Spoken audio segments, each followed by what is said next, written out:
Farewell Message by David Mason. There was the alien spaceship. It squatted in the middle of the airfield's main runway, in the way of every plane landing and taking off, to the complete confusion of traffic control. The airport people had asked Vigou, politely, to move it. He had looked at them with blank indifference and gone on making notes on Terran marriage rights. Nobody had suggested forcing Vigou to move his ship. The ship looked as heavy as a battle cruiser. It probably was armed, and it did not look as if it could be moved by anything short of a hydrogen bomb. Vigou, when told about hydrogen bombs, had smiled and implied that such weapons were about on par with stone axes. The governments of the world treated Vigou with respect and informed their peoples that he was merely a visiting student with no intention of harming them, and should be given every courtesy according to the best traditions of hospitality to strangers. So far he had not become angry at anyone. It was not too difficult to be courteous to Vigou. He looked reasonably pleasant, the standard number of arms and legs, one head, and only a slight tint of green to the skin. The green tint had caused one restaurant in the southern United States some debate before they would permit him a table, but Vigou had not been angered. He had merely smiled and noted it down in his notes about taboos. In fact, the only thing that made it slightly difficult to be courteous to Vigou was his air of superiority. He paid for services and sample objects and information by trading strange gadgets which could do fabulous things, and which were immediately patentable by the lucky owners. But he passed out the priceless gadgets with the air of a civilized man handing out glass beads and useless gimcracks to savages.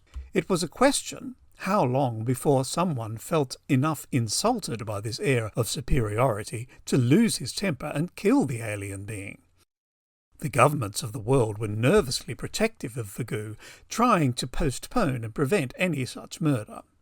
They were afraid of a space fleet or police force that might come to inquire what had happened to him if he came to harm. At last, to the relief of governments and to the joy of the traffic control department of the airport where his ship still obstructed traffic, Vigou was about to go home. His ship was filled with photographs, notes and souvenirs.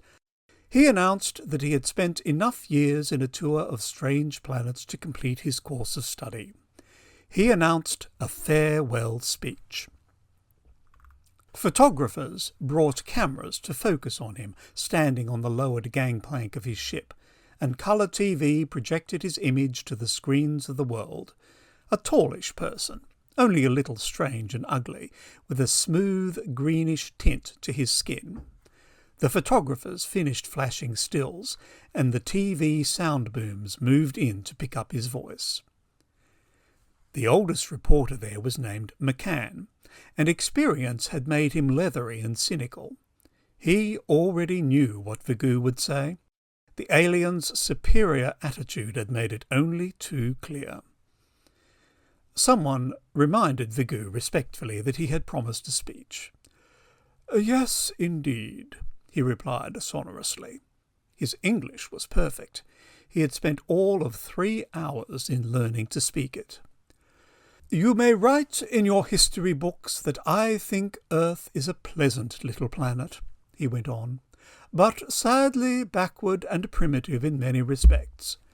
I believe that this is caused by the numerous wars and the generally quarrelsome behaviour of your species." He said this without anger, and looked at the crowd and the cameras with a kind of superior pity and compassion in his gaze.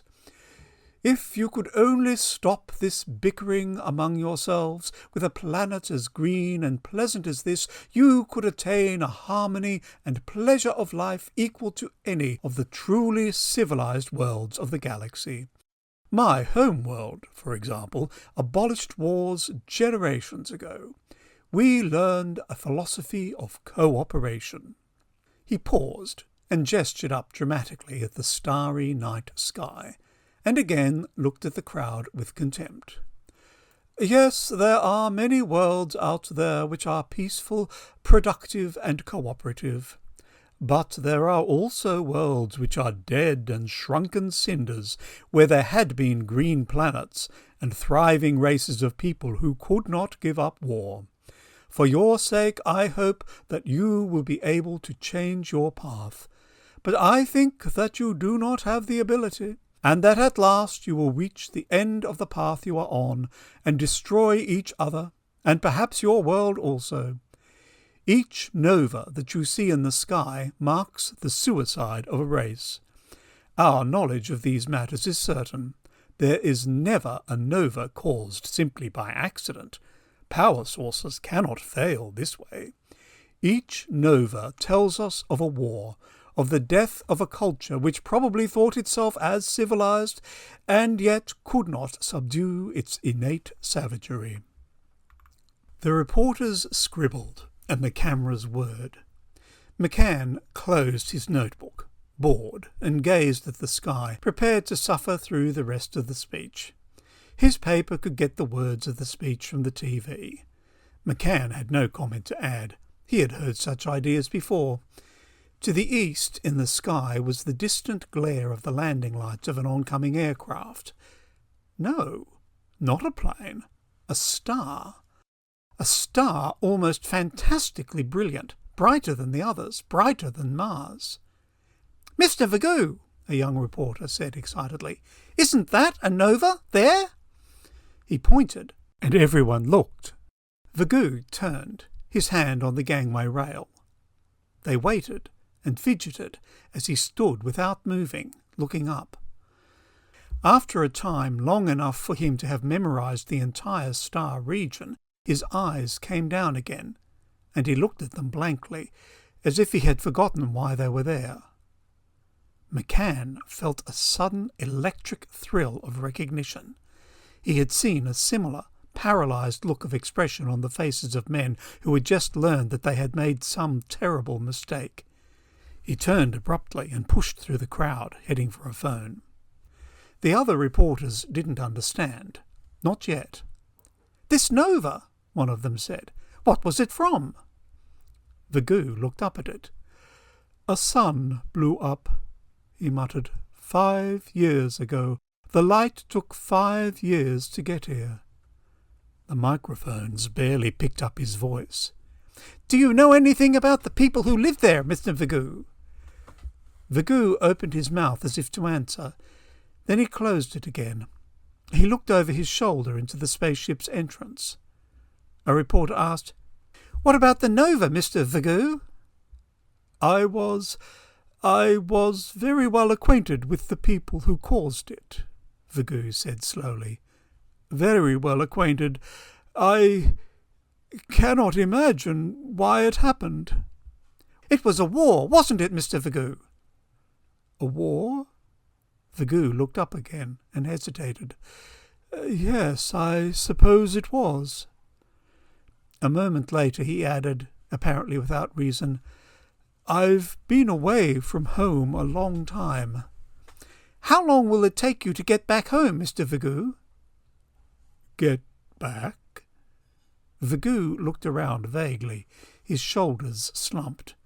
He looked less alien somehow, and more like the men around him, and more likeable. He looked back to his questioner. Oh, yes, I've changed my mind. You may tell your papers that I've decided to extend my stay with you for some time, I think." The youngest reporter asked suddenly, "Did the nova have anything to do with you changing your mind? With this decision, I mean?" The tall, greenish man in the odd clothes came down the gangplank and entered the crowd, peering about as if he had forgotten the microphones and the cameras he was supposed to be speaking to. Then he saw his object and went through the crowd to him. It was an airport official. "Sir," said Vigou to the official humbly, and suddenly everyone watching knew how well Vigou had known the people of the Nova world. "Sir, I believe this spaceship is in your way. Where would you like me to park it? End of Farewell Message by David Mason. Recorded by Barry Howarth, Brisbane, Australia.